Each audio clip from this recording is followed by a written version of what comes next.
الحمدللہ رب العالمین والصلاة والسلام علی اشرف الانبیاء والمرسلین سیدنا و مولانا محمد وعلی آلہ وصحبہ اجمعین اما بعد قال اللہ تبارک و تعالی فی القرآن المجید والفرقان الحمید اعوذ باللہ من الشیطان الرجیم بسم اللہ الرحمن الرحیم الف لام میم ذالک الکتاب لا ریب فیہ هدى للمتقین الذین یؤمنون بالغیب ویقیمون الصلاة ومما رزقناهم ينفقون والذین یؤمنون بما انزل الیک وما انزل من قبلک وبالآخرة هم یوقنون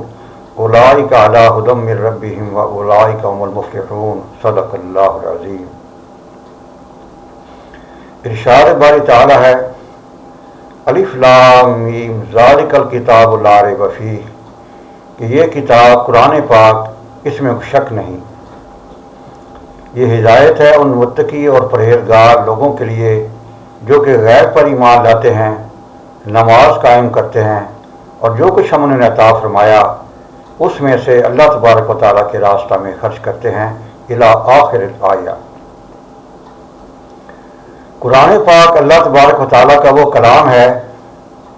جو ہر قسم کے شک و شبہ سے بالا تر ہے،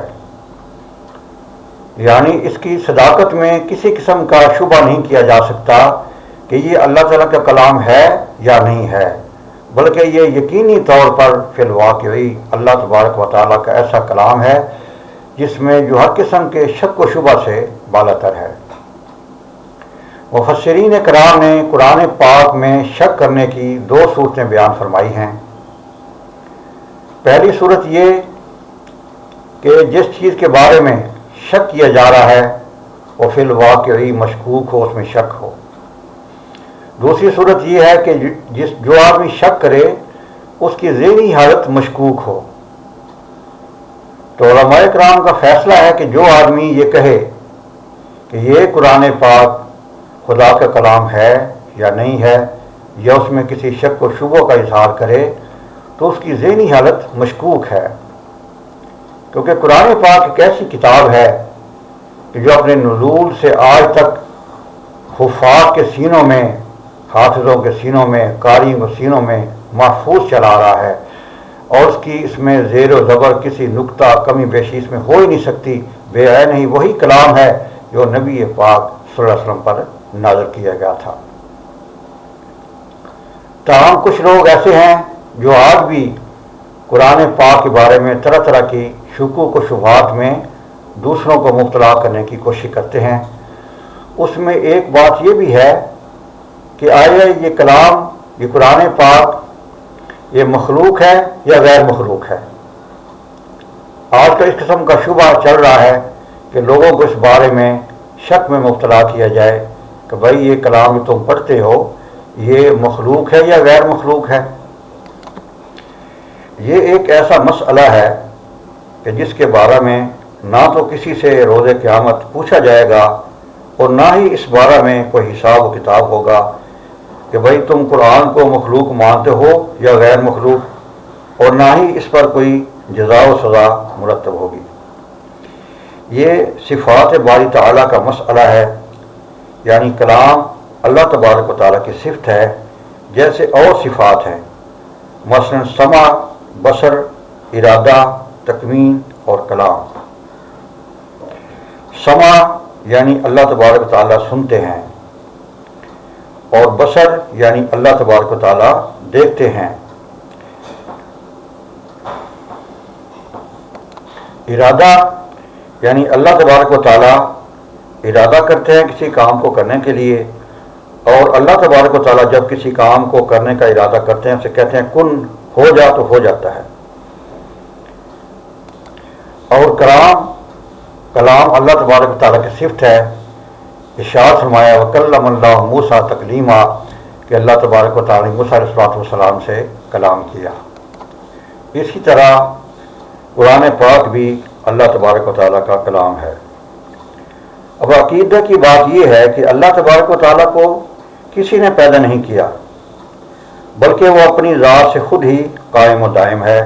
جیسا کہ ارشاد فرمایا اعوذ باللہ من الشیطان الرجیم، بسم اللہ الرحمن الرحیم، قل هو اللہ احد اللہ الصمد لم یلد ولم یولد ولم یکن لہ کفوا احد۔ آپ فرما دیجیے نبی پاک صلی اللہ علیہ وسلم کہ اللہ تعالیٰ ایک ہے، اللہ تعالیٰ بے نیاز ہے، نہ اس نے کسی کو جنا اور نہ وہ کسی سے جنا گیا، اور نہ ہی کوئی اس کی برابری کرنے والا ہے۔ اور جب اللہ تبارک و تعالیٰ خود مخلوق نہیں ہے تو پھر اس کی صفات کیسے مخلوق ہو سکتی ہیں؟ کیونکہ مخلوق تو وہ ہے جو پہلے سے موجود نہ ہو، بلکہ وہ کسی بنانے والے یا کسی موجد کی ایجاد سے بعد میں وجود میں آئے۔ چونکہ اللہ تبارک و تعالیٰ قدیم ہے، شروع سے ہیں،